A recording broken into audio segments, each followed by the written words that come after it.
Of nationalism in Europe. हम इस chapter का फर्स्ट वीडियो अपलोड कर चुके हैं, जिसे आप जरूर देखे होंगे, और अगर आप नहीं देखें तो उसे देख लीजिए। वो फ्रेडरिक शोरियो के द्वारा बनाया गया चित्र था, उसका बहुत अच्छा विश्लेषण उसमें किया हुआ है। हर पॉइंट दर पॉइंट हमने उसमें विश्लेषण किए हैं। आज हम इस चैप्टर का जो मेन टॉपिक है, जहाँ से चैप्टर वास्तव में शुरू होता है, उसको डिस्कस करने जा रहे हैं। The French revolution and the idea of nation. यह इस चैप्टर का फर्स्ट पार्ट है और मेन पार्ट है। फ्रेंच रिवॉल्यूशन के बारे में आप क्लास 9th में काफ़ी डिटेल से पढ़ चुके हैं। जो आपका फर्स्ट चैप्टर था क्लास 9 का, उसमें फ्रेंच रिवॉल्यूशन के बारे में आपने पढ़ा था। French revolution of 1789 was the first clear expression of nationalism. ऐसा माना जाता है कि फ्रेंच रिवॉल्यूशन जो 1789 में हुआ था, उसमें सबसे पहले राष्ट्रवाद की बातें की गई थी। हम स्पष्ट कर चुके हैं कि नेशनलिज्म वो भावना होती है जिसमें राष्ट्र के प्रति प्रेम को दिखाया जाता है, लव टुवर्ड्स द नेशनलिज्म। हालांकि ऐसा नहीं है कि फ्रेंच रिवॉल्यूशन के बाद ही लोग देश प्रेम की भावना सीखे। उससे पहले बहुत सारी ऐसी घटनाएं हैं जिसमें लोगों ने अपने राष्ट्र के लिए, अपने देश के लिए प्रेम को अभिव्यक्त किया है।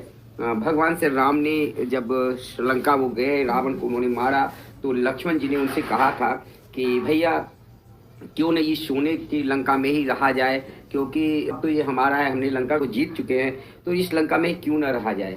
तो देखिए, देश प्रेम की सबसे बढ़िया उदाहरण आपको रामायण में मिलता है, जिसमें भगवान श्री राम कहते हैं, अपि ईश्वरनादपि लंका नौमि लक्ष्मण रोचते जननी जन्म भूमिश्च स्वर्गादपि गरियसी। हे लक्ष्मण, भले ही ये लंका सोने की बनी हो, लेकिन ये मुझे अच्छा नहीं लगता, क्योंकि जननी और जन्मभूमि ईश्वर से बढ़कर है। तो भगवान राम ने जिस तरह से राष्ट्रभक्ति या देश प्रेम की भावना को व्यक्त किया था, उससे स्पष्ट है कि पहली एक्सप्रेशन नहीं थी जब फ्रेंच रिवॉल्यूशन हुआ था। खैर जो भी हो, अगर हम आधुनिक संदर्भ में बात करें तो फ्रेंच रिवॉल्यूशन को माना जाता है कि सबसे पहले अगर राष्ट्रवाद की भावना को अभिव्यक्त किसी रिवॉल्यूशन के माध्यम से किया गया था तो वो नेशनलिज्म था।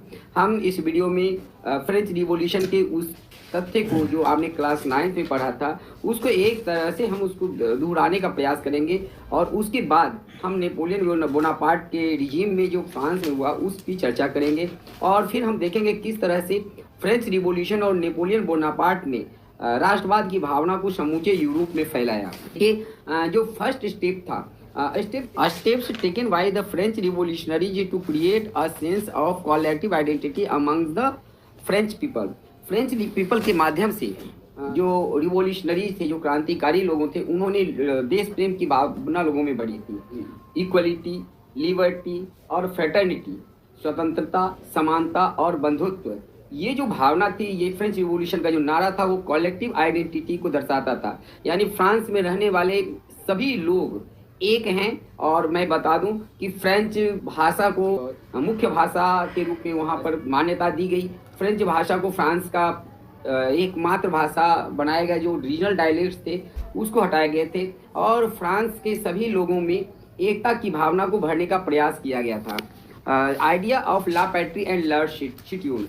लॉ पैट्री मतलब पिता की भूमि, और ली शिट्यूल मतलब नागरिक। देखिए, हमारे देश ही नहीं, संपूर्ण विश्व में पर्सोनिफिकेशन यानी जो निर्जीव चीज़ें हैं, जो काल्पनिक चीज़ें हैं, उनमें एक मानव स्वरूप को दर्शाने का एक परंपरा सा रहा है। तो इस तरह से पितृभूमि या मातृभूमि के नाम से हम इसको दर्शाते हैं, और जो देश के नागरिक होते हैं, इन दोनों भावनाओं को भरा गया। हम अपने भारत के बारे में अगर बात करें तो इसको मातृभूमि कहा जाता है, और फ्रांस में इसको पितृभूमि कहा गया।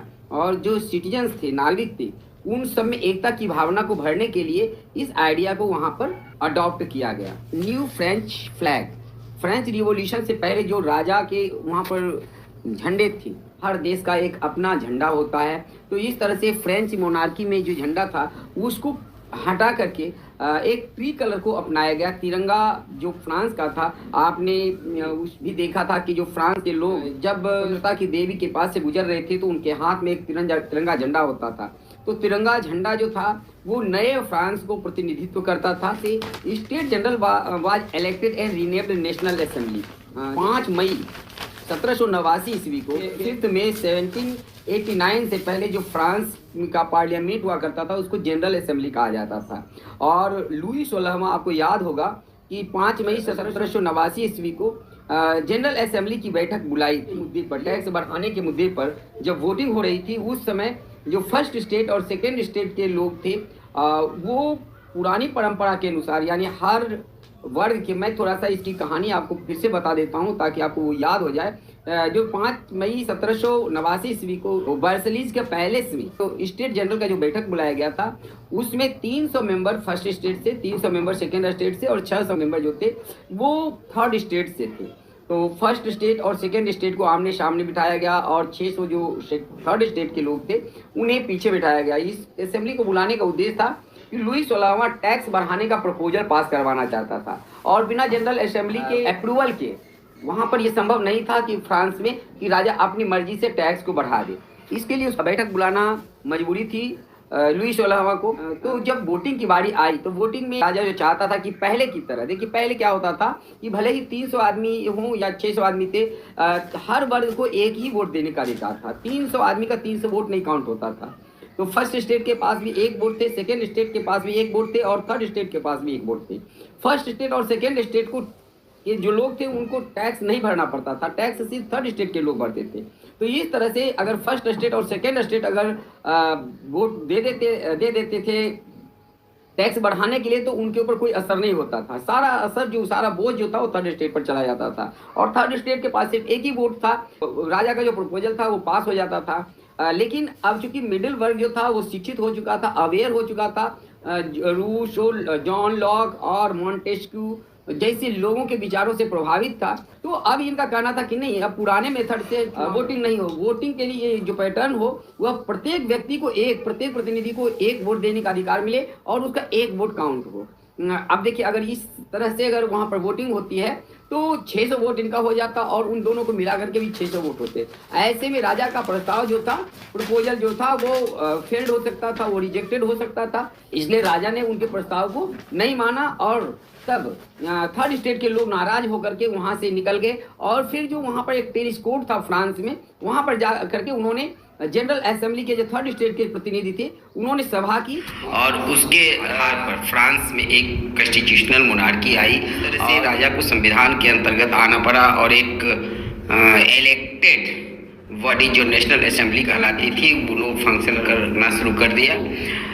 नेक्स्ट वीडियो में आप देखेंगे कि फ्रांस में इस 1791 के बाद क्या हुआ। थोड़ा सा मैं बता दूं, 1791 के बाद 1793 तक की जो स्थिति रही वो फ्रांस में एक रिवोल्यूशनरी गवर्नमेंट की रही जिसका नेतृत्व तो मैक्सिमिलियन रोबेस्पियर करता था। आप पढ़ चुके हैं, जिसके शासनकाल को रीजन ऑफ टेरर कहा जाता है और एक तरह से डिक्टेटरशिप से भी खराब आतंक का युग था।